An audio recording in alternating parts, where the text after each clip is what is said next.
Thank you very much, Mr. President, and thank you, Councilmember Jawando. It's interesting because Councilmember Jawando and I haven't always been on the same page when it comes to policing here in Montgomery County. And it says something. It says something about how when legislators come together to understand that there's a problem and how best to fix that, we wrap our heads around how to make that happen. And two stalwart advocates in our community who understand completely what it means to have discrimination and to have folks that have already deemed negative outcomes for you just based on how you look, Councilmember Navarro and Councilmember Alvarez. I couldn't think of a better team in which for us to try and tackle this difficult issue. And it's difficult because, as somebody just texted me and said, it is troubling that in 2020, we have to do this.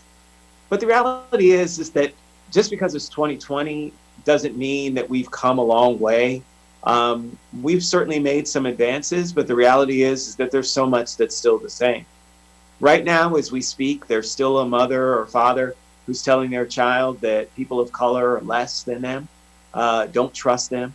Always make sure you guard yourself and watch your back around them. That's what's being taught right now. And the very interesting thing is you don't see the counter that's being taught. And that's what we have to try and overcome from a societal standpoint. And so that young child that grows up that also thinks to themselves, I want to have law and order in my community and want to do right by protecting the laws, decides that they want to become a police officer. And that person answers all the questions right because they truly care about the safety of their community. They care about making sure that folks follow the laws. But when it comes to the analysis of how they tackle a situation with that person, that ingrained racism that's been there for so long shapes how it is that they're going to interact with that individual. And that's what we oftentimes see. It starts with the initial suspicion. It starts with why you're stopping somebody and pulling them over, like Ahmaud Arbery. It's that same sort of mindset that, oh, you must be doing something wrong because you can't be black and be just minding your business, running down the road jogging. That can't be the case. And if you're taught that, then it's very difficult to then have that overcome by any kind of training. The reality is that we have to deal and come to grips with the fact that we have racism that's being bred in our communities all across this country today as we speak. And so when folks ask, well, why is this necessary, right? Why does this need to happen? The reality is that we need to protect life. It says to protect and serve with our officers. That's what we've always said, to protect and serve. And so protecting and serving is not erring on the side of pulling out my handgun first. It's not erring on the side of let me try and create a situation that wasn't a situation to begin with. It's not erring on the side of, well, because I can justify the fact of shooting a person, it's okay to shoot a person.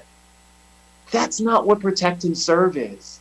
Protect and serve is erring on the side of doing everything possible to avoid those kinds of situations from even possibly beginning, let alone them getting to that ultimate recourse that's at the end, which means the loss of life. That should be the ultimate last resort. But yet it seems as though that's the first thing that folks go to. It seems as though that's the first thing that folks reach for when there are other options.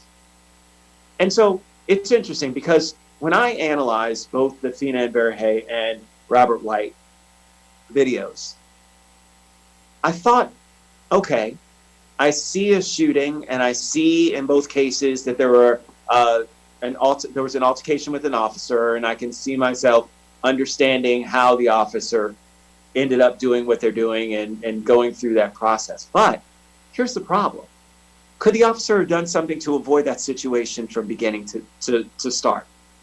Could they have said, you know what, I'm going to back off, keep an eye on the person and wait for more backup to come? Obviously, it seems as though this person is having an episode. Let me call for backup. Let me call for additional resources, crisis intervention team, whatever the case may be. Those are the kinds of things where we're asking folks to take additional steps.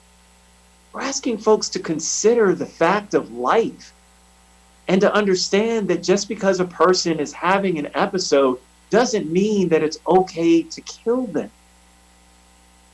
That's what I understand about this situation that is very different from just being justified under the law in terms of use of deadly force. And it's the reason why this bill has to pass.